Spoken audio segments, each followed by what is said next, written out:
গল্পের নাম বৃষ্টি ভেজা রাতে পেলাম তোমায়। রাইটার রাজেকুল ইসলাম। আজ অফিস থেকে আসতে একটু দেরি হয়ে গেল, জরুরি মিটিং থাকায়। তাতে আমার কোন চিন্তা নাই, কারণ আমি একা মানুষ। বাবা মা অনেক আগেই একা করে চলে গেছে। একা রাস্তা দিয়ে হেঁটে যাচ্ছি, কারণ একটু দূরেই আমার বাসা। মেঘটা কেমন মেঘলা অন্ধকার হয়ে আসছে, মনে হয় বৃষ্টি নামবে। এই কথা বলতে দেরি সাথে সাথে মুষলধারে বৃষ্টি নামল। আশেপাশে কোন জায়গায় নেয় যে আশ্রয় নিব, তাই ভিজে একাকার হয়ে গেলাম। তাই আর কি করার, বৃষ্টিতে ভিজতে ভিজতে বাসার দিকে যাচ্ছি। কিছু দূর যাওয়ার পরে ল্যাম্পপোস্টের আলোতে কিছু একটা দেখা যাচ্ছে। একটু সামনে এগিয়ে দেখি একটি মেয়ে দাঁড়িয়ে আছে, বুকে ব্যাগ জড়িয়ে। মনে হচ্ছে খুব ভয় পাচ্ছে। ভয় একেবারে চুপসে আছে আর ভিজে একাকার হয়ে গেছে। আমি মেয়েটার সামনে গেলাম। মেয়েটা আমাকে দেখে হয়তো একটু ভয় পেয়েছে। আমি মেয়েটাকে বললাম, আমি ভয় পাবেন না, আমি আপনার ক্ষতি করব না। মেয়েটি নিশ্চুপ। আপনি এত রাতে বৃষ্টির মধ্যে এখানে কি করছেন? মেয়েটি চুপ করে আছে, কোন কথা বলছে না। চোখের দিকে তাকিয়ে দেখলাম কান্না করছে। চোখের জল আর বৃষ্টির পানিতে কিছু বোঝা যাচ্ছে না। মেয়েটি দেখতে ফর্সা, একটু শ্যামবর্ণের মতো, মুখও অসম্ভব মায়া, যে কেউ দেখে মায়া পড়ে যাবে। মেয়েটিকে আমি আবার বললাম, আপনি কান্না করছেন কেন? আর আপনার বাসা কোথায়? মেয়েটি, আমার থাকার কোন জায়গা নেই, আজকের রাতটা আশ্রয় দিবেন প্লিজ। আমি, থাকার জায়গা নেই মানে? মেয়েটি, আমি এখানকার কোন জায়গা চিনি না, নতুন এই শহরে। আজকের রাতটা থাকার ব্যবস্থা করে দিন, আমি কাল সকালেই চলে যাব। করুণ সুরে, আমি আপনাকে এখন কোথায় নিয়ে যাব? এটা সম্ভব না, আপনি অন্য কাউকে খুঁজে নিন। মেয়েটা মনে হয় এটাই আশা করেছিল। কোন কথা বলল না, হয়তো আগেই কারো কাছে সাহায্য চেয়েছিল। হয়তো সবাই আমার মতো না করে দিয়েছে। তারপর আমি একটু দূরে এলাম। পরক্ষণেই ভাবলাম, মেয়েটা এত রাতে এখানে ভয় পাবে। আবার বৃষ্টি পড়ছে। কেই যদি মেয়েটার অসহায়তার সুযোগ নেয়, অন্য কেউ দেখলে হয়তো মেয়েটার সাথে কিছু করে ফেলতে পারে। এখানে মেয়েটাকে একা রেখে যাওয়া যাবে না। আমার কপালে কি আছে দেখা যাবে। মেয়েটাকে বাসায় নিয়ে যায়। তারপর আবার মেয়েটার কাছে গেলাম। মেয়েটা আমাকে দেখে কিছু বলছে না, শুধু অঝোর ধারায় কান্না করছে। মেয়েটাকে এই অবস্থায় দেখলে যে কারো মনে মায়া জন্মে যাবে মেয়েটার জন্য। আমার ক্ষেত্রেও ব্যতিক্রম নয়। তাই আমি মেয়েটাকে বললাম, চলুন আমার সাথে। মেয়েটা আমার দিকে তাকিয়ে আছে, হয়তো ভাবছে আমি আবার কেন ফিরে এলাম, কোন খারাপ উদ্দেশ্য আছে নাকি। তখন আমি মেয়েটাকে বললাম, আমি আমি আপনার কোনো ক্ষতি করব না, যেতে চাইলে আসুন, না হলে নাই। মেয়েটি, ঠিক আছে চলুন, আমার এখানে খুব ভয় করছে। একবার ভেবে দেখুন, আমি কিন্তু বাসায় একা থাকি, ছেলে মানুষ। মেয়েটি, আমি এটুকু বুঝি কে ভালো আর কে খারাপ। ঠিক আছে চলুন, সামনেই আমার বাসা। তারপর মেয়েটা আমার সাথে যেতে লাগলো, বুকে ব্যাগ জড়িয়ে ছোট বাচ্চাদের মতো। আমি মেয়েটার সাথে যেতে লাগলাম। বৃষ্টি থামার কোন নামই নেই। অঝোর ধারায় বৃষ্টি হচ্ছে। মেয়েটির সাথে যেতে যেতে এমন সময় আকাশে অনেক জোরে বিদ্যুৎ চমকালে মেয়েটির সাথে সাথে আমাকে জড়িয়ে ধরল। মেয়েটি জড়িয়ে ধরায় 100 ভোল্টেজের শক খেলাম আমার শরীরে। এই প্রথম কোন নারী আমাকে এভাবে জড়িয়ে ধরল। আমি মেয়েটাকে ছাড়িয়ে বললাম, ভয় পাবেন না, আমি আছি তো। মেয়েটি, বিদ্যুৎ চমকালে আমার অনেক ভয় করে, বাচ্চাদের মতো করে। আমি আছি চলুন। তারপর মেয়েটি আমার পাশে হাঁটছে, লজ্জায় লাল হয়ে আছে, আমার দিকে তাকাচ্ছে না। মেয়েটির সাথে হেঁটে যেতে কেমন যেন একটা ফিল অনুভব করছি। এর আগে অনেক রাতে বাড়ি গিয়েছি, কিন্তু এমন অনুভূতি হয়নি। আজ আমার সাথে আছে একটি মেয়ে। মেয়েটাকে বাসার ভিতর ঢুকাতে কোন ঝামেলা নেই, কারণ আমি একা থাকি। বাবা মা অনেক আগেই পৃথিবীর বুক থেকে বিদায় নিয়েছে। একটা প্রাইভেট কোম্পানিতে জব করি। 5 মিনিট হাঁটার পরে বাসার সামনে চলে এলাম। পকেট থেকে চাবিটা বের করে দরজা খুলে ভিতরে প্রবেশ করলাম। মেয়েটিকেও ভিতরে আনলাম। মেয়েটি কোন কথা বলছে না, জড়ো সড়ো হয়ে দাঁড়িয়ে আছে। আমি মেয়েটিকে বললাম, আপনি এখানে বসুন, আমি আসছি। তারপর মেয়েটি ড্রয়িং রুমে বসল। আমি রুমে গিয়ে একটা নীল শাড়ি বের করলাম। আপনারা হয়তো ভাবছেন, আমি শাড়ি কোথা থেকে পেলাম। আসলে আমি কোথাও গেলে যেই জিনিসটা আমার পছন্দ হয় সেটা আমি কিনে রাখি। শপিং করতে গেলে শাড়ি পছন্দ হলে সেটা আমি কিনে রাখি। আমার রুমে অনেক শাড়ি রয়েছে, সেখান থেকে একটা নীল শাড়ি বের করলাম। শাড়িটা বের করে যাবতীয় যা যা লাগে সব বের করলাম। মেয়েটাকে গেস্ট রুম দেখিয়ে দিয়ে বললাম, ওই যে গেস্ট রুম, আপনি ওই রুমে থাকবেন। মেয়েটি মাথা নাড়িয়ে হ্যাঁ জানালো। এই যে শাড়িটা পরে আসুন, এগুলো পরে থাকলে ঠান্ডা লেগে যাবে। তারপর মেয়েটি আমার হাত থেকে শাড়িটা নিয়ে গেস্ট রুমে চলে গেল চেঞ্জ করতে। আমিও দাঁড়িয়ে না থেকে রুমে চলে এলাম। রুমে এসে আমার জামা কাপড় চেঞ্জ করলাম। তারপর বাইরে বের হলাম। দেখলাম মেয়েটি এখনো রুম থেকে বের হয়নি, তাই আমি ড্রয়িং রুমে বসাছি। একটু পর মেয়েটি বেরিয়ে আসল। নীল শাড়িতে একদম নীল পরীর মতো লাগছে। মেয়েটি আমার সামনে এলো। আমি তাকে বসতে বললাম। কয়েক হাত ফাঁকা রেখে মেয়েটি বস পড়ল।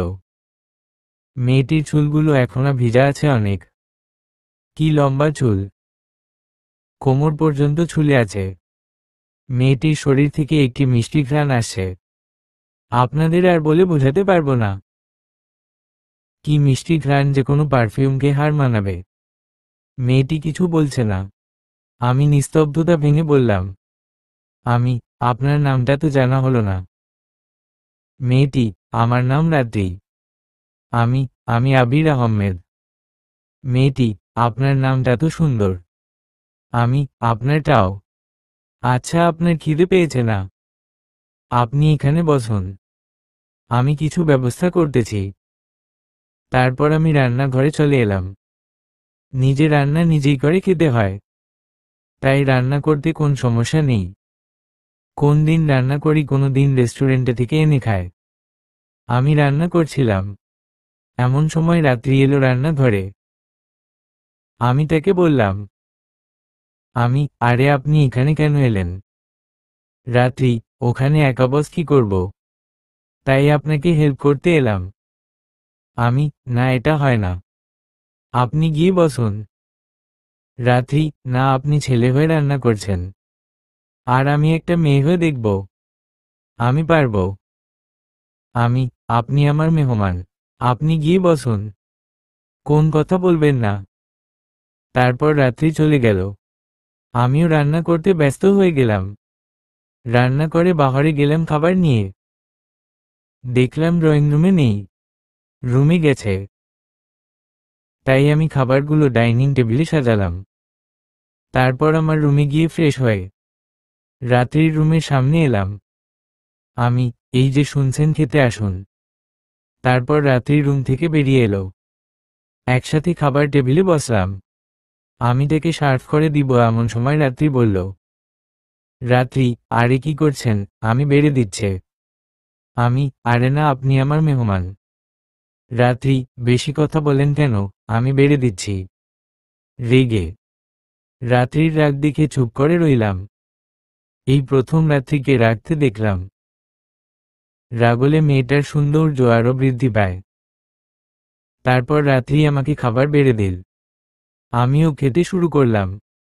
রাত্রির দিকে তাকিয়ে দেখলাম তার চোখ দিয়ে পানি পড়ছে। ওর চোখের পানি দেখে আমারও কষ্ট হতে লাগলো। মনে হচ্ছে বুকে এসে লাগছে। আমি তাকে বললাম, কি হলো, কাঁদছেন কেন? রাত্রি, কিছু পুরনো কথা মনে পড়ে গেল। এখন কান্না করবেন না। আপনার কান্না দেখে আমাকে কষ্ট লাগছে। প্লিজ কান্না করবেন না। রাত্রি, ঠিক আছে, কান্না করব না। চোখের পানি মুছে। আমি এভাবে আপনাকে একটুও ভালো লাগছে না। একটু হাসুন না প্লিজ। তারপর রাত্রি একটা শুকনো হাসি দিয়ে খেতে শুরু করলো। মেয়েটার হাসিতে মনে হচ্ছে জাদু আছে। মুক্তোর মতো হাসি। যে কেউ এই হাসি দেখে দিন পার করে দিতে পারবে। এসব ভাবছি তখন রাত্রি বলল, রাত্রি, আচ্ছা আপনি এখানে একা থাকেন? আপনার বাবা মা কোথায়?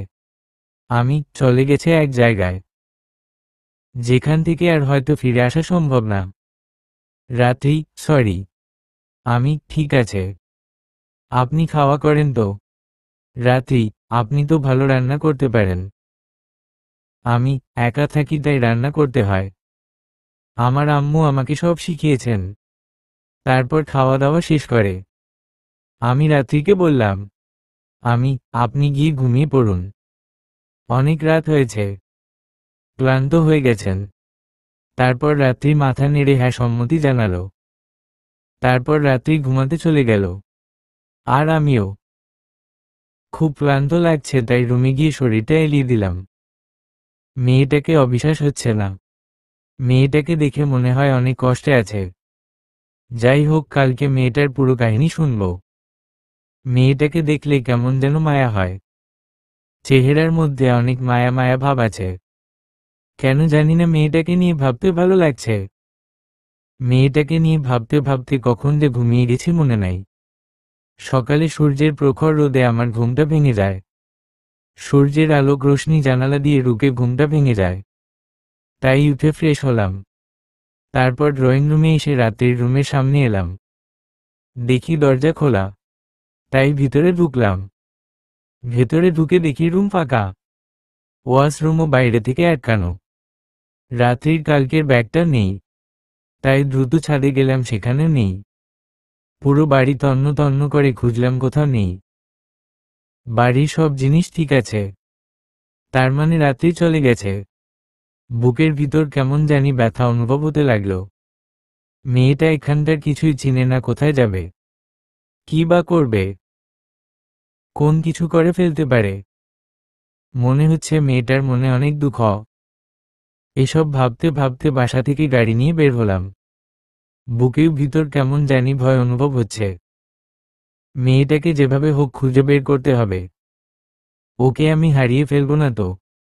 এরকম হাজারো চিন্তা মাথায় ঘুরপাক খাচ্ছে। গাড়ি নিয়ে সব জায়গায় খুঁজতে লাগলাম, তন্ন তন্ন করে, কিন্তু কোথাও খুঁজে পেলাম না।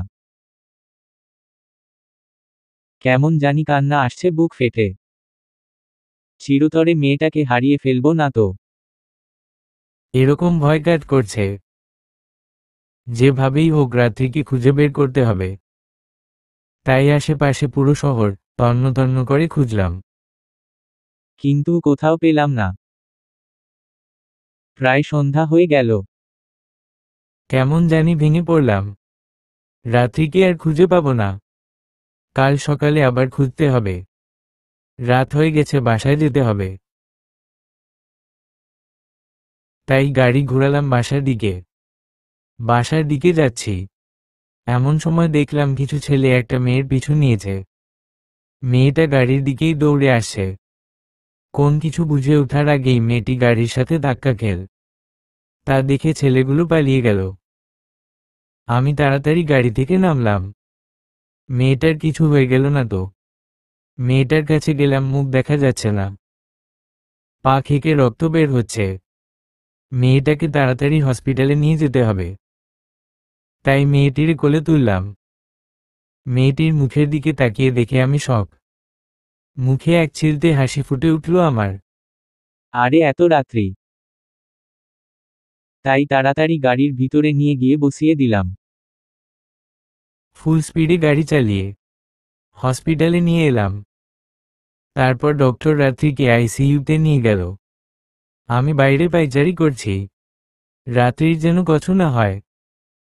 একটু পর ডক্টর বেরিয়ে আসল। আমি ডক্টর কাছে গিয়ে বললাম, আমি ডক্টর রাত্রি কেমন আছে? ডক্টর, চিন্তার কোনো কারণ নেই, আউট অফ ডেঞ্জার, পায়ে চোট পেয়েছে। আমি সুস্থ হতে কত সময় লাগতে পারে? আর বাসায় নিয়ে যেতে পারবো? ডক্টর, কালকে বাসায় নিয়ে যেতে পারবেন। আর সুস্থ হতে 1 সপ্তাহর মতো সময় লাগতে পারে। আমি এখন কি দেখা করতে পারি? ডক্টর, এখন কেবিনে শিফট করা হবে। দেখা করতে পারবেন? একটু পর রাত্রিকে কেবিনে শিফট করা হলো। আমি কেবিনে প্রবেশ করলাম। রাত্রি আমাকে অবাক হয়ে তাকিয়ে আছে। ভয় কিছু বলছে না। আমি গিয়ে বললাম, আমি কিছু না জানিয়ে বাড়ি থেকে চলে এসেছেন কেন? রাত্রি নিশ্চুপ। আমি কি হলো কথা বলুন, ধমকের সুরে। রাত্রি, আপনাকে তো বলেছিলাম। আজ সকালে চলে যাব। আমি চাই না আপনার কষ্ট হোক। আর মানুষ আমাকে নিয়ে আপনাকে বাজে কথা বলুক, এটা আমি চাই না। সকালে উঠে দেখি আপনি ঘুমাচ্ছে, তাই ডিস্টার্ব না করে চলে এসেছি। আমি মানুষ কি বলল তাতে আমার কিছুই যায় আসে না। আপনি জানেন আপনাকে আমি কত জায়গায় খুঁজেছি। তার ধারণা আছে আপনার। রাত্রি, আমাকে আবার আপনি কেন খুঁজবেন? আমি আমি আপনাকে। থেমে গেলাম। রাত্রি, আপনি আমাকে কি বলুন। আমি আমি আপনাকে কিভাবে ছেড়ে দিতে পারি বলুন? আপনি এখানে কিছুই চিনেন না, জানেন না। কথা ঘুরিয়ে। রাত্রি, ও আমি, আচ্ছা আপনি এখানে থাকুন। আমি একটু আসছি। তারপর আমি হসপিটাল থেকে বেরিয়ে আসলাম রাত্রির জন্য খাবার নিতে। ওর মুখ দেখে বোঝা যাচ্ছে সকাল থেকে হয়তো কিছু খায়নি। মুখ একদম শুকিয়ে গেছে। কিছু খাবার নিয়ে রাত্রির কাছে গিয়ে বললাম, আমি এইগুলো খেয়ে নিন। রাত্রি, না আমি এখন খাবো না। আমি আমি জানি আপনি সকাল থেকে কিছু খাননি, তাই চুপচাপ এগুলো খেয়ে নিন। তারপর রাত্রি কোন কথা বলল না। খাবার খেতে যাবে এমন সময় লক্ষ্য করলাম খেতে পারছে না, হাতে হালকা চোট লেগেছে। তাই আমি বললাম, আপনি খেতে পারবেন না, দিন আমাকে, আমি খাইয়ে দেই। রাত্রি কোন কথা বলল না, আমার দিকে কেমন করে তাকিয়ে আছে। আমি এক লোকমা খাবার রাত্রির মুখের সামনে নিয়ে বললাম, আমি হা করুন। তারপর রাত্রি হা করলো, আমি খাইয়ে দিলাম। আমি খাইয়ে দিচ্ছে আর রাত্রির খাওয়া দেখছি কি সুন্দরভাবে চিবিয়ে চিবিয়ে খাচ্ছে, বাচ্চাদের মতো। আমি রাত্রির খাওয়া দেখছি আর রাত্রি আমার দিকে তাকিয়ে ভাবছে, এমনভাবে যদি কেউ তাকে সারা জীবন খাইয়ে দিত। কিন্তু সেটা হবার নয়। এসব ভাবছে আর চোখ দিয়ে জল পড়ছে। আমি খাইয়ে দিতে দিতে দেখলাম রাত্রির চোখ দিয়ে জল পড়ছে। তাই আমি অন্য হাত দিয়ে চোখের জল মুছে দিয়ে তাকে বললাম, আমি খাওয়ার সময় কান্না করতে নেই, খেয়ে নিন। রাত্রি আমার দিকে অবাক চোখে তাকিয়ে আছে। তারপর আমি রাত্রিকে খাইয়ে দিলাম। সেও সুন্দর করে খেল। খাওয়া শেষ করে আমি বললাম, আমি, এবার বলুন তো হুট গাড়ির দিকে কেন দৌড়ে আসছিলেন? আর কেউ মনে হয় আপনাকে তাড়া করছিল। রাত্রি কোনো কথা বলছে না, কান্না করছে। আমি কি হলো, কান্না করছেন কেন বলুন? রাত্রি সকালে ঘুম থেকে উঠে দেখি আপনি ঘুমাচ্ছেন, তাই আপনাকে বিরক্ত না করে বাসা থেকে বেরিয়ে পড়লাম। কিন্তু কোথায় যাব, কি করব ভেবে পাচ্ছিলাম। অনেক জায়গায় কাঠ খুঁজেছি, কিন্তু কোন কাঠ পেলাম না। সারাদিন কিছু খায়নি। আস্তে আস্তে যখন একটু সন্ধ্যা হয়ে এলো, তখন কিছু ছেলে আমাকে ফলো করতে থাকে।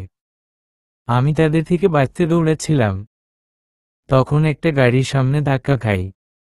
আমার আর কিছু মনে নেই। যখন চোখ খুললাম, তখন এখানে। কথাগুলো বলি রাত্রি কান্না করতে লাগলো। তার কথা শুনে আমার চোখ থেকে কয়েক ফোঁটা জল গড়িয়ে পড়ল। সব আমার জন্য হয়েছে। সকালে উঠে যদি ওকে আটকাতাম তাহলে হয়তো এটা হতো না। কত কষ্ট পেয়েছে মেয়েটা আজকে।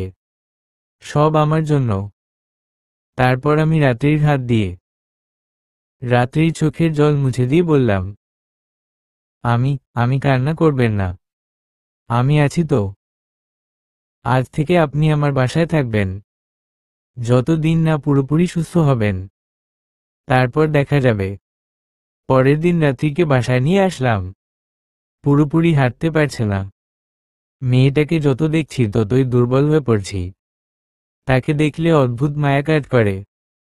মেয়েটাকে দেখলে মনে হয় অনেক কষ্ট আছে তার মনে চাপা, যা বলতে পারছে না, যেটা মেয়েটাকে প্রতি মুহূর্তে কষ্ট দিচ্ছে।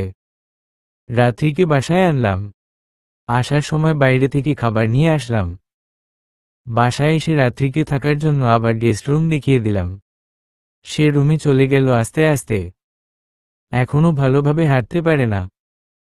আমি রুমে এসে ফ্রেশ হলাম। তারপর রাত্রির রুমে এসে ডাকলাম খাওয়ার জন্য। একটু পর রাত্রি বেরিয়ে এলো। আকাশি কালারের একটা ড্রেস পরেছে। দেখতে একদম পরীর মতো লাগছে। অসম্ভব সুন্দর লাগছে তাকে। তারপর রাত্রি খাওয়ার টেবিলে এলো। আমি তাকে খাবার বেড়ে দিলাম কিন্তু সে খেতে পারছে না। আমার দিকে তাকিয়ে আছে। আমিও বুঝে গেলাম সে খেতে পারবে না। তাই আমি রাত্রিকে আবারও খাইয়ে দিতে লাগলাম। খাইয়ে দিতে দিতে লক্ষ্য করলাম রাত্রি আমার দিকে এক দৃষ্টিতে তাকিয়ে আছে। আমি তাকাতেই সে চোখ নামিয়ে নিল আর লজ্জা পেল। তারপর রাত্রি খাইয়ে দিলাম। খাওয়া দাওয়া শেষ করে আমি তাকে সোফায় বলতে বললাম। তারপর আমি কিছু খেয়ে রাত্রির কাছে গেলাম। আমাকে জানতে হবে এই মেয়েটার এত কষ্ট কেন, কোথা থেকে এসেছে, বা কেনই এসেছে। আমি তাকে বললাম, আমি আপনাকে কিছু জিজ্ঞাসা করতে পারি? রাত্রি, বলুন কি বলবেন। আমি আমি জানতে চাই আপনি কোথা থেকে এসেছেন, বা কেনই এসেছেন। রাত্রি কোন কথা বলছে না। চোখ থেকে নিঃশব্দে জল গড়িয়ে পড়ছে। মেয়েটা এত কেন কষ্ট পাচ্ছে? তা কষ্ট দেখলে আমারও অনেক কষ্ট হয়। তাই আমি বললাম, আমি কান্না করছেন, মনে কষ্ট চেপে রাখতে নেই। সেটা বললে আরো হালকা হয়। রাত্রি কোন কথা বলছে না, কেঁদেই যাচ্ছে। আমি ঠিক আছে, আপনাকে বলতে হবে না। তাও কান্না করবেন না। রাত্রি, আপনার শোনার অধিকার আছে। আপনি আমাকে আশ্রয় দিয়েছেন। আপনি না থাকলে আমার যে কি হতো। আমি তাহলে বলেন। রাত্রি, তাহলে শুনুন। আমি বাবা মায়ের একমায় মেয়ে ছিলাম। ছোটবেলায় অনেক আদর করত। হঠাৎ একদিন বাবা অ্যাক্সিডেন্ট মারা যায়। তখন অন্ধকার নেমে এলো আমাদের ছোট পরিবারে। কালো ছায়া। তখন আমি ছোটই ছিলাম যখন বাবা মারা যায়। তারপর মা অন্যের বাড়িতে কাজ করে আমাকে মানুষ করে। একদিন মা হঠাৎ অসুস্থ হয়ে পড়ে। আমি তখন খুব একটা বড় হয়নি। কোথায় যাব কি করব ভেবে পাচ্ছিলাম না। সবার কাছে গিয়েছিলাম কিন্তু কেউ সাহায্য করেনি। চিকিৎসার অভাবে মাও একদিন মারা যায়। এটা বলে রাত্রি একটা দীর্ঘ নিঃশ্বাস ছাড়ল। আমি তার কথা মন দিয়ে শুনছি। রাত্রির চোখ দিয়ে অনবরত পানি পড়ছে। রাত্রি আবার বলতে শুরু করলো। তারপর আমাকে মামা তাদের বাড়িতে নিয়ে আসে। আমাকে তারা সহ্য করতে পারত না। কোন সময় খেতে দিত কোন সময় না। বাবার সব কাজ আমাকে দিয়ে করাতো। অনেক কষ্ট হতো কিন্তু কাউকে বলতে পারতাম না। এভাবেই বড় হতে লাগলাম। তখন তারা প্ল্যান করলো একটা 35-40 বছরের বৃদ্ধ লোকের সাথে আমাকে বিয়ে দিয়ে তার সকল সম্পত্তি হাতিয়ে নিবে। তখন রাতেই আমি কিছু টাকা নিয়ে পালিয়ে এলাম এই ঢাকা শহরে। এখানে এসে কি করব না করব ভেবে পাচ্ছিলাম না। অনেকের কাছে সাহায্য চেয়েছি একটু আশ্রয়ের জন্য, কিন্তু কেউ আমাকে সাহায্য করল না। আস্তে আস্তে সন্ধ্যা হয়ে গেল। সবাই আমার দিকে বাজে দৃষ্টিতে দেখতে লাগলো। আমি আরো ভয় পেতে লাগলাম। আকাশটা কেমন মেঘলা হয়েছিল। তারপর হঠাৎ করে মুষলধারে বৃষ্টি নামল। সেখানেই ভিজে গেলাম। আমি সেখানে দাঁড়িয়েছিলাম। তারপর আপনি আমার সামনে এলেন। তারপর তো আপনি জানেন, মাঝে মাঝে মন চায় যে আকাশে তারা হয়ে যায়। কথাগুলো বলে রাত্রি একটা দীর্ঘ নিঃশ্বাস ফেলল আর অঝোর ধারায় কাঁদতে লাগল। কথাগুলো মন দিয়ে শুনছিলাম। শুনতে শুনতে আমার চোখের বাঁধ যে কখন ভেঙে গেছে বুঝতে পারিনি। আমার চোখ দিয়ে জল পড়ছে।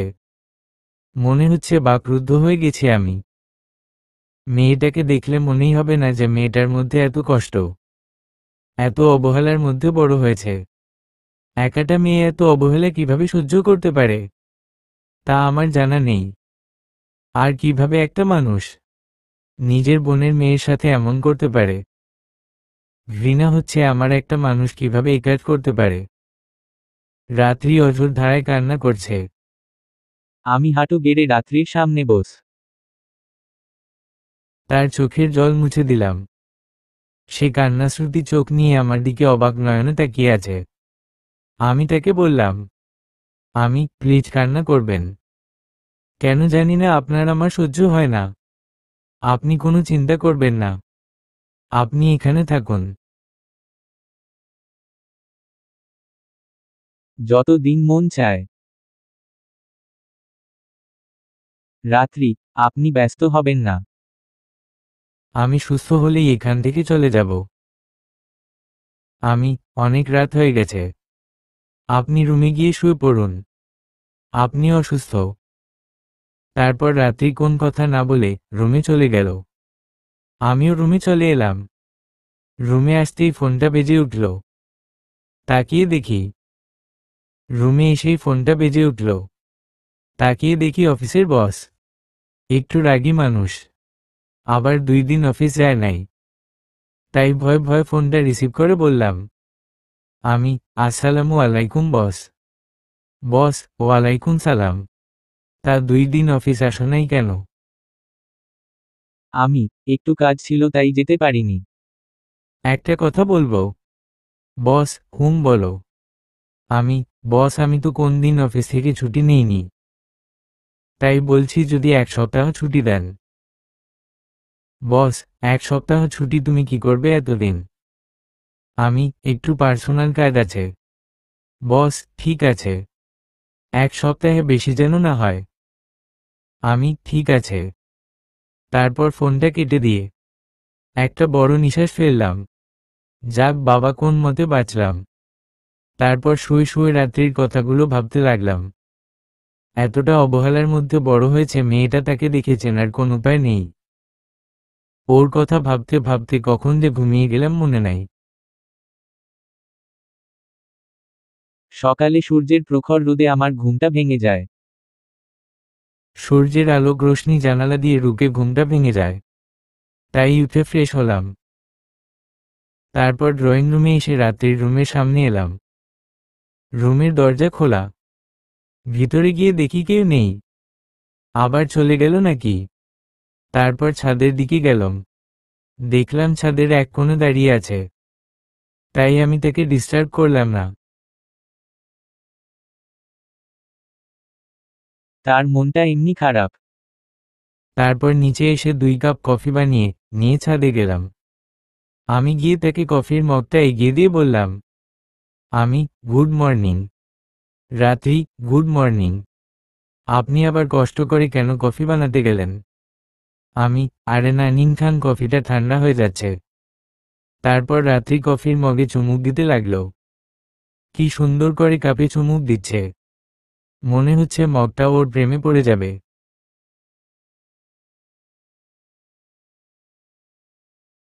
তারপর কফি খেতে খেতে রাত্রির সাথে কিছু গল্প করলাম। তারপর দুজনে রুমে চলে এলাম। তারপর নাস্তা বানানোর জন্য রুম থেকে বের হলাম। রুম থেকে বেরিয়ে দেখি রাত্রি আস্তে আস্তে রান্নাঘরের দিকে যাচ্ছে। ঠিকমতো হাঁটতে পারছে না। এমন সময় হুচট খেয়ে পড়ে যাবে, আমি গিয়ে তাকে ধরে ফেলাম। আমরা অনেক কাছাকাছি চলে এসেছি। আমাদের মধ্যে কয়েক ইঞ্চি ফাঁকা রয়েছে। রাত্রির নিঃশ্বাস আমার মুখে আছড়ে পড়ছে। তার শরীর থেকে একটি মিষ্টি ঘ্রাণ আসছে। যে ঘ্রাণ কোন পারফিউমকে হার মানাবে, যেটা মানুষকে 1 মিনিটেই নেশায় পরিণত করতে পারে। আমি হিতাহিত জ্ঞান হারিয়ে ফেলছি। কোন এক নেশায় আমি আসক্ত হয়ে পড়ছি। রাত্রি আমার দিকে আর আমি রাত্রির দিকে অপলক দৃষ্টিতে তাকিয়ে আছি। আমি যেন জ্ঞান শূন্য হয়ে পড়ছি। পরক্ষণেই ভাবলাম রাত্রি আমাকে বিশ্বাস করে এখানে থাকছে। আমি ওর বিশ্বাস ভাঙতে পারবো না। তাই আমি রাত্রিকে ছেড়ে দিলাম। সে আমার দিকে অবাক দৃষ্টিতে তাকিয়ে আছে। সে হয়তো ভাবছে আমি নিজেকে কিভাবে কন্ট্রোল করলাম। আমি তার দিকে লজ্জায় তাকাতে পারছি না। আমি পরিস্থিতি স্বাভাবিক করার জন্য বললাম, আপনি রান্নাঘরের দিকে কোথায় যাচ্ছিলেন? রাত্রি, একা একা বস কি করব? আপনি আমার জন্য অনেক কষ্ট করছেন। তাই ভাবলাম আমিই রান্নাটা করি। আপনি তো অসুস্থ। আগে সুস্থ হন। আপনি রুমে যান, আমি রান্না করছি। রাত্রি, না, আমিও আপনাকে সাহায্য করি। বেশি কথা বলেন কেন? আপনি রুমে যান। একটু রেগে। আমার রাগ দেখে রাত্রি কোন কিছু না বলে রুমে চলে গেল। আমিও নাস্তা বানাতে ব্যস্ত হয়ে গেলাম। নাস্তা রেডি করে রুমে গিয়ে ফ্রেশ হলাম। তারপর রাত্রিকে খাবার জন্য ডাকলাম। একসাথে নাস্তা করলাম।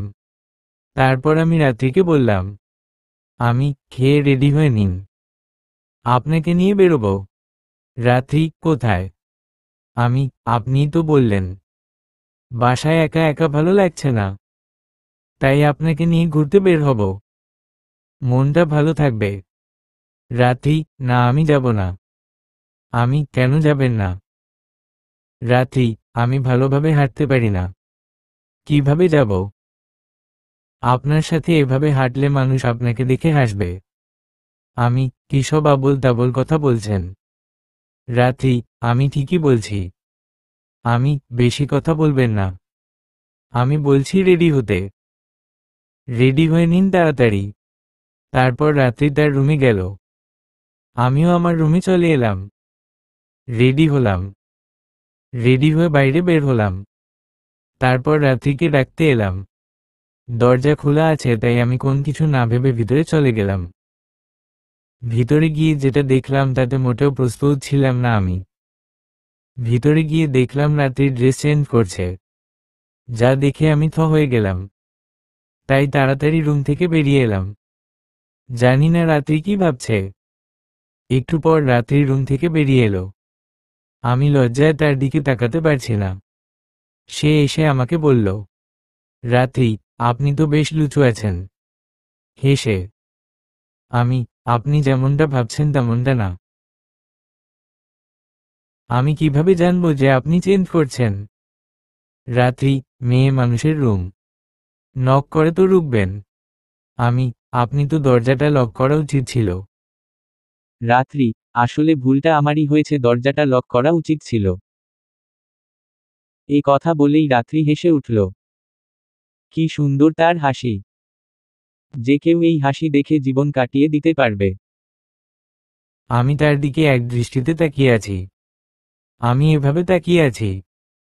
তা বুঝতে পেরে রাত্রি আমাকে বলল, রাত্রি, এভাবে তাকিয়ে আছেন কেন? আপনার হাসিটা না দারুণ সুন্দর। যে কেউ এই হাসি দেখে দিন পার করে দিতে পারবে। অজান্তেই মুখে থেকে বেরিয়ে গেল কথাটা। রাত্রি, থাক, আর পাম দিতে হবে না। আচ্ছা, আপনি হাসছেন কেন? রাত্রি, আপনাকে লজ্জা ও ভয় খাওয়ালাম তাই। ও আচ্ছা, চলুন, দেরি হয়ে যাচ্ছে। তারপর আমরা বের হলাম। তাকে নিয়ে পার্কে নিয়ে গেলাম। অনেক জায়গায় ঘোরাঘুরি করলাম। মেয়েটা আজকে অনেক খুশি হয়েছে। মনে হয় এভাবে সারা জীবন খুশি রাখি তাকে। তাকে খুশি দেখে আমার মনে এক অজানা অনুভূতি হয়। মন চায় এভাবে তাকে সারা জীবন খুশি রাখি। তার খুশি দেখে আমারও অনেক খুশি লাগে। তাকে খুশি দেখলে মনে এক অজানা সুখ অনুভব করি, শান্তি পায়। তারপর আমি রাত্রিকে নিয়ে লেকের পাড়ে গেলাম। এক খোলা সবুজ শ্যামল প্রকৃতি, যা দেখলে মন মুহূর্তেই ভালো হয়ে যায়। তারপর লেকের পাড়ে আমরা বসলাম। তখন রাত্রি আমাকে বলল। তারপর লেকের পাড়ে আমরা বসলাম। তখন রাত্রি আমাকে বলল, আপনার সাথে কাটানো মুহূর্তগুলোই আমার জীবনের সবচেয়ে সুন্দর মুহূর্ত। আমিও যে তাকে খুশি রাখতে চাই, তার জীবনটা আমি খুশিই ভরিয়ে দিতে চাই। তারপর আর একটু ঘোরাঘুরি করলাম।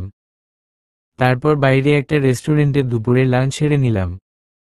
তারপর বাসায় চলে এলাম। এভাবেই কেটে গেল 1 সপ্তাহ। রাত্রিকে আমি বড্ড ভালোবেসে ফেলেছি, কিন্তু কখনো মুখ ফুটে বলিনি। সে আমাকে ভালোবাসে কিনা জানি না। এই জীবনে তার মতো একজন খুব প্রয়োজন। আজকে দিয়ে 1 সপ্তাহ শেষ। কালকে অফিস যেতে হবে। রাত্রিও সুস্থ হয়ে গেছে। ভাবছি ওকে আমার মনের কথাগুলো বলে দিব, কিন্তু ভয় হয় যদি না করে দেয়, চিরতরে আমার জীবন থেকে চলে যায়। তাই বলতে পারিনি। কোন এক অজানা ভয় আমার ভালোবাসা প্রকাশ করতে পারছি না। এইসব চিন্তা নিয়ে ভাবনা নিয়ে দিনটা পার করলাম।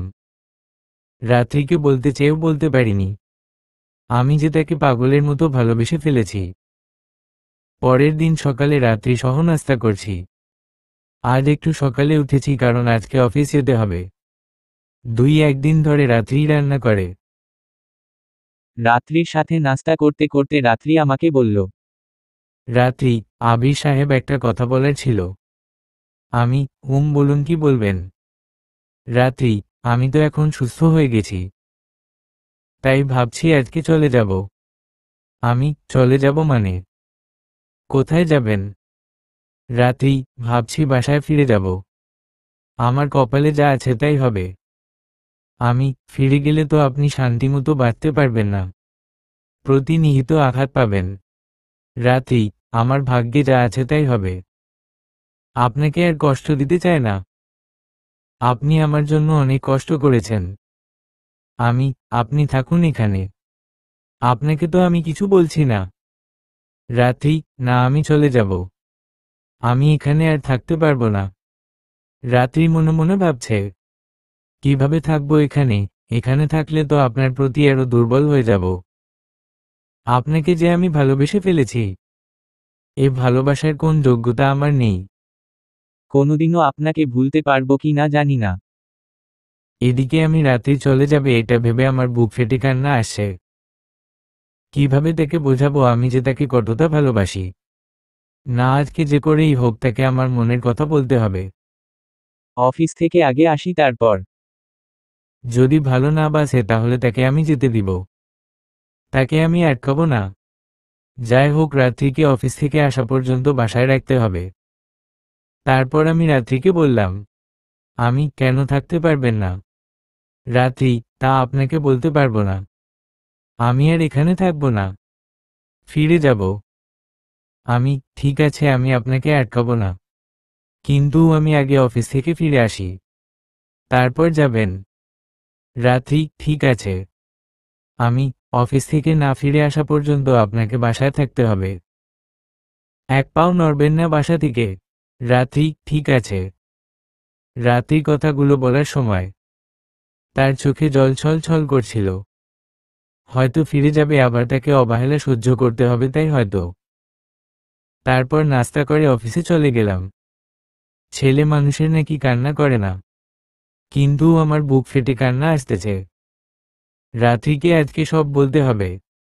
সে যদি না করে দেয় তাহলে আমি তাকে আটকাবো না। কেনই বা তার সাথে আমার দেখা হলো? না হলেই পারত। তাহলে হয়তো এত মায়া জন্মাতো দাদার প্রতি। এক কষ্ট পেতে হতো না। অফিসে কাজে মন বসছে না। কোন রকমে অফিস শেষ করলাম। মনের মধ্যে একটা ভয় বিরাজ করছে। রাত্রি আমাকে না করে দিবে না তো? চিরতরে আমার জীবন থেকে চলে যাবে না তো? এসব ভাবছি আর বাসার দিকে যাচ্ছি। কিছুক্ষণ পর আমি বাসায় চলে এলাম। বাসায় গিয়ে আগে রাত্রির রুমে গেলাম। রুমে গিয়ে দেখলাম সে নেই। মনের মধ্যে কেমন যেন তোলপাড় হতে শুরু করলো। সে চলে যাননি তো? কান্না আসতেছে। তারপর আমি ছাদে গেলাম, সেখানে নেই। ভয়টা আমার কান্নাতে রূপান্তরিত হলো। পুরো বাড়ি খুঁজে দেখলাম, কিন্তু কোথাও খুঁজে পেলাম না। বুক ফেটে কান্না আসতেছে, চিৎকার করে কান্না করতে মন চাচ্ছে। আমি রাত্রিকে জীবন থেকে হারিয়ে ফেলাম। এখন আমি কিভাবে বাঁচব? তাকে না দেখলে আমার দম বন্ধ হয়ে আসে। আমার জন্যই আমি তাকে আমার জীবন থেকে হারালাম। তাকে যদি আমার মনের কথা আগেই বলে দিতাম, রাত্রি আর আমার জীবনে কখনো ফিরবে না। হাঁটু গেড়ে ফ্লোরে বস পড়লাম, চিৎকার করে কান্না করতে লাগলাম। যদি কান্না করে একটু হালকা হওয়া যায়। কেমন যেন পাগল হয়ে যাচ্ছি আমি। তাকে যে পাগলের মতো ভালোবেসে ফেলেছি এই কয়েকদিনে। ফ্লোরে হাঁটু গেড়ে অঝোর ধারায় কান্না করতে লাগলাম। চোখের পানি মনে হয় কান বাঁধ মানছে না। এই কান্না যেন থামবার নয়। অঝোর ধারায় চোখ থেকে পানি ঝরছে। ফ্লোরে বস অঝোর ধারায় কান্না করছি। এমন সময় কে যেন পেছনে থেকে কাঁধে হাত রাখল। তাই একটু চমকে গেলাম। পেছনে তাকিয়ে দেখি রাত্রি। রাত্রিকে দেখা মায়ের সাথে সাথে উঠে তাকে শক্ত করে জড়িয়ে ধরে বললাম, কান্না মাখা কণ্ঠে, আপনি কেন বুঝেন না আমি যে আপনাকে পাগলের মতো ভালোবাসি? আপনি কেন বুঝেন না আপনাকে না দেখলে আমার দম বন্ধ হয়ে আসে? আপনাকে ছাড়া আমি বাঁচতে পারবো না। এ কথা বলার সাথে সাথে রাত্রি আমাকে আরো শক্ত করে জড়িয়ে ধরে কান্না করতে করতে বলল, রাত্রি, আমিও যে আপনাকে পাগলের মতো ভালোবেসে ফেলেছি কখন বুঝতে পারিনি। কান্না করে। তাহলে বলেননি কেন? আর ফিরে যেতে চাইছিলেন কেন? রাত্রি, আপনি আমাকে আশ্রয় দিয়েছেন। আপনি কোথায় আর আমি কোথায় তাই বলতে পারিনি। তাহলে চলে যাচ্ছিলেন কেন? রাত্রি, আপনার প্রতি দুর্বল হয়ে পড়েছিলাম। এখানে থাকলে হয়তো আপনাকে কোনোদিন ভুলতে পারতাম না, তাই চলে যেতে চাইছিলাম। আমাকে ছেড়ে চলে যাবার কথা আর কখনো মুখে আনবেন না। আপনাকে ছাড়া আমি বাঁচতে পারবো না। রাত্রি, আমিও আপনাকে ছাড়া বাঁচতে পারবো না। আপনাকে আমি অনেক ভালোবেসে ফেলেছি। আপনাকে ছেড়ে আমাকে কখনো চলে যেতে বলবেন না। আপনার বাসায় দরকার হলে আমাকে একটা কোণে জায়গা দিলেই হবে। আমি রাত্রিকে আরো শক্ত করে জড়িয়ে ধরে বললাম, এই পাগলি কি বলছো? তুমি হলে আমার একমায়ের দুষ্ট মিষ্টি বউ। রাত্রি, কখনো আমাকে ছেড়ে যাবেন না তো? আমি এই জীবন বেঁচে থাকতে কখনো তোমাকে ছেড়ে যাব না। কথা দিলাম। রাত্রি, আজ আমি অনেক খুশি। আপনার মতো একটা জীবন সঙ্গী পেয়েছি।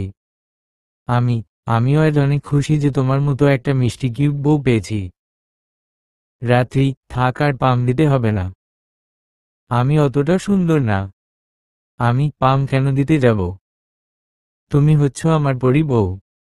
রাত্রি, আচ্ছা আপনি ফ্লোরে বস কান্না করছিলেন কেন?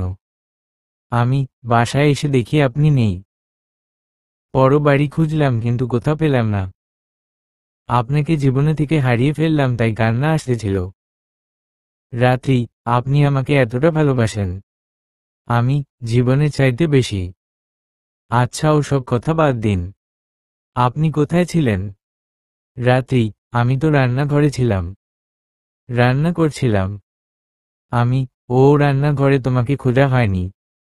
যাক ভালোই হয়েছে আপনাকে আমি মনের কথাগুলো বলতে পারলাম। আমি যে আপনাকে কতটা ভালোবাসি। রাত্রি, আমিও আপনাকে অনেক ভালোবাসি। কখনো ছেড়ে যাব না, মরার আগ পর্যন্ত। এই কথা বলার সাথে সাথে আমি তার মুখে হাত দিলাম। মুখে হাত দিয়ে বললাম, মরার কথা কখনো বলবে না। তোমাকে ছাড়া আমি বাঁচতে। আর কিছু বলার আগেই রাত্রি তার গোলাপি ঠোঁট দিয়ে আমার ঠোঁটের সাথে এক করে দিল। তার ঠোঁট দিয়ে আমার মুখ বন্ধ করে দিল। আর কিছু বলতে পারলাম না। আমিও তাকে রেসপন্স দিতে লাগলাম। পরের দিন ধুমধাম করে আমাদের বিয়ে হয়ে গেল। রাত্রি এখন আমার অনেক কেয়ার করে, আদর করে। মাঝে মাঝে রাগ করে, অভিমান করে। আমি তার অভিমান ভাঙাই। এভাবে দুষ্ট মিষ্টি খুনসুটির মধ্যে আমাদের জীবন অতিবাহিত হতে লাগল। সত্যি বলতে আমি অনেক খুশি যে রাত্রির মতো একটা জীবন সঙ্গী পেয়েছি।